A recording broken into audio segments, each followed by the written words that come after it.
नंदकेश्वर भगवान की उत्पत्ति और नंदकेश्वर भगवान के कान में लोग अपनी मनोकामना क्यों कहते हैं, यह जानने के लिए बहुत ही विचित्र शिव पुराण में एक आख्यान आता है।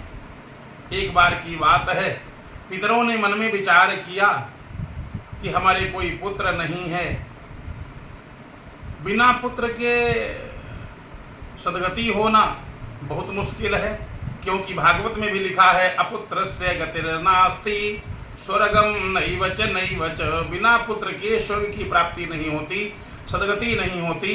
पितरों ने विचार किया, जिसमें एक शिलाद ऋषि थे, उन शिलाद ऋषि ने पुत्र की कामना के लिए तपस्या करना प्रारंभ कर दिया।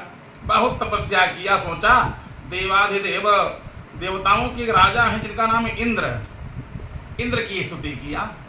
इंद्र से पुत्र की याचना करने के लिए खूब तपस्या किया, एकदम दुबले हो गए। एहे हि वृत्रघ्न गजाधिरूढ़ सहस्र नेत्र तिदसैकराज, हे सचीपते शक्र सुरेश नित्यम गृहाण पूजाम भगवन नमस्ते। इंद्र महाराज आ गए। महाराज जो आपकी इच्छा हो वरम ब्रूहि, वरदान मांगो।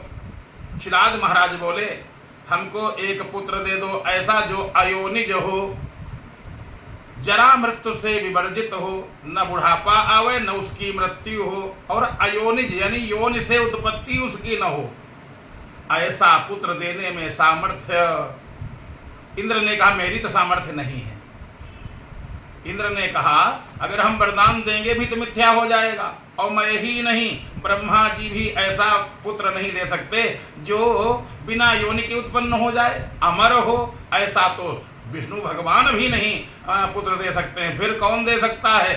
हाँ देना, अगर महादेव भगवान खुश हो जाएं तो पुत्र प्राप्त हो जाए, अयोनिज पुत्र।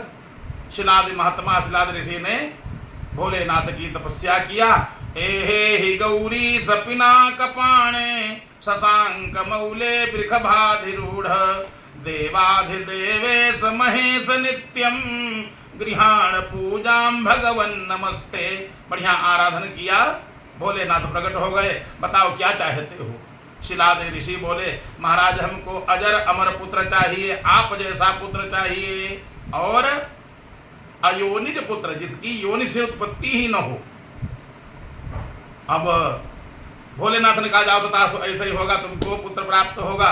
पत्नी नहीं है, पुत्र की इच्छा है। क्या विचित्र बात है।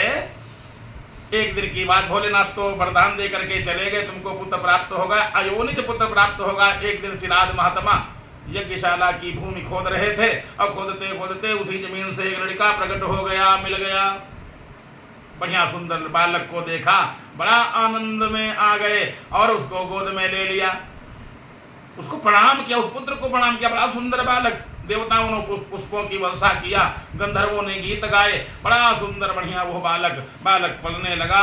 शिलाद महात्मा बड़े खुश हो गए कि हमारे भी वंश में कोई पुत्र हो गया, वो भी अयोनिज पुत्र। एक दिन भोलेनाथ ने मित्रावरुण को भेजा। मित्रावरुण आए और उन्होंने देखा आपका बालक बड़ा बढ़िया है। शिलाद महाराज ने कहा भगवान भोलेनाथ की कृपा से प्राप्त हुआ है।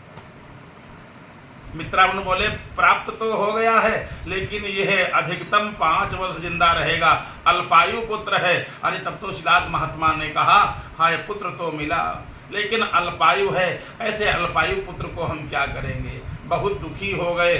अब जब दुखी हो गए, बालक बोला पिताजी क्यों दुखी हो, क्यों रो रहे हो।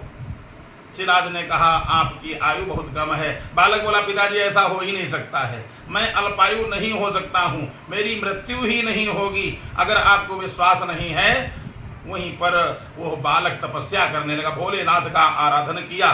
भोलेनाथ आ गए, बोलो शंकर भगवान की। भोलेनाथ पधारे, पार्वती के साथ भोलेनाथ आए, उस बालक को देखा और देख करके बालक ने प्रणाम किया। भोलेनाथ ने आशीर्वाद दिया जो इच्छा हो वरदान मांगो। बालक ने कहा पिताजी हम क्या मांगे, जो आपकी इच्छा हो।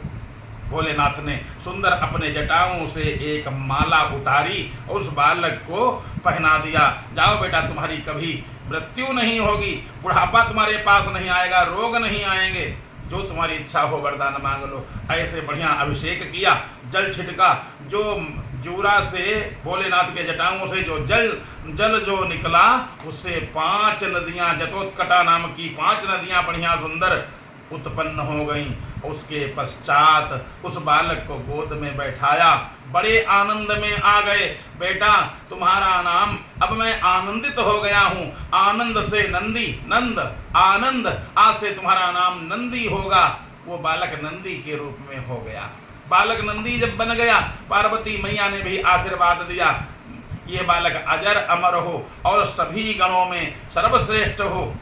और जो कोई भी हमारे पति यानी भोलेनाथ से कोई बात कहना चाहे, इच्छा पूर्ति करवाना चाहे, वरदान लेना चाहे, तो नंदी बाबा के कान में, इस बालक हमारे बेटे के कान में जो कोई अपनी मनोकामना कहेगा, उसकी मनोकामना हमारे भोलेनाथ पूर्ण कर देंगे। यानी डायरेक्ट कोई भोलेनाथ से न कह करके नंदी बाबा के कान में जो भी कोई अपनी मनोकामना कहेगा, उसका मनोरथ पूर्ण हो जाएगा।